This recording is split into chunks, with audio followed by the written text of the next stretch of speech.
Olivier Costa. Bonjour. Alors avant de parler du FN, j'aimerais bien que l'on parle de l'UMP qui est la grande perdante dans la circonscription. Certes, Michèle Alliot-Marie revient au Parlement européen, mais l'UMP recule considérablement. Oui, on pouvait s'attendre à ce que la vague bleue des municipales se poursuive pour les européennes. L'UMP était en bonne position face à un PS qui est en totale déconfiture et on voit qu'ils font un score qui est tout à fait modeste et qu'ils se font voler leur voix par le Front National dans une grande ampleur. On voit que Michèle Alliot-Marie aussi fait un score relativement modeste dans la région, y compris en Pyrénées-Atlantiques, dans son fief, où elle n'arrive même pas à faire 19%. Donc là, on voit peut-être une conséquence de la désinvolture avec laquelle l'UMP et le PS ont considéré ces élections européennes. A contrario, les centristes résistent plutôt bien dans les Pyrénées-Atlantiques avec le MoDem. Oui, parce que peut-être ils ont une meilleure image. Robert Rochefort, député sortant, était quelqu'un qui était apprécié à Strasbourg et a pu faire valoir peut-être cette expérience et ce sérieux. Justement, je vous propose d'écouter la réaction de François Bayrou.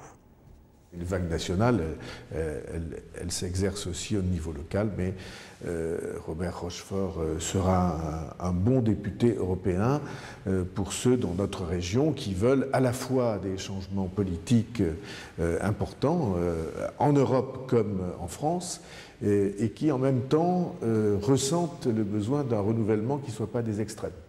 Alors Olivier Costa, l'UMP dépassé comme le Parti socialiste, le FN a une progression quand même assez spectaculaire puisqu'on passe de 0 député en 2009 à 3 en 2014.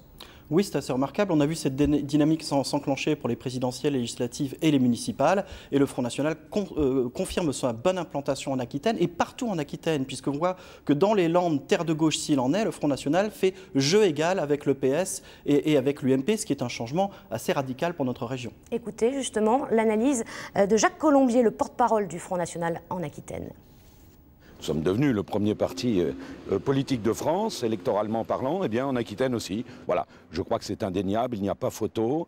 Je crois qu'en Aquitaine, terre radicale, socialiste, avec quelques points, quelques bastions UMP, et bien là, le Front National, en effet, c'est une troisième vague bleu marine, si je puis dire, après les présidentielles, scrutin national, s'il en est, après les municipales, on nous avait dit vous n'avez pas d'implantation locale, et bien nous avons fait une percée remarquée en Gironde ou en Aquitaine.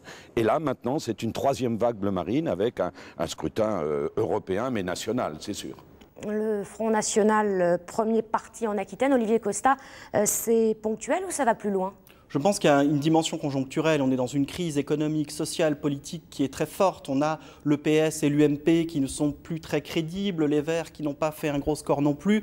Tout ceci a profité au Front National. On a aussi une élection européenne qui a toujours, depuis le début des années 80, été très favorable au Front National. Je ne suis pas certain qu'ils arriveront à rester à cet étiage pour les prochaines élections. Merci Olivier Costa. On reviendra bien sûr ce soir à 19h sur les résultats de ces élections européennes en Aquitaine.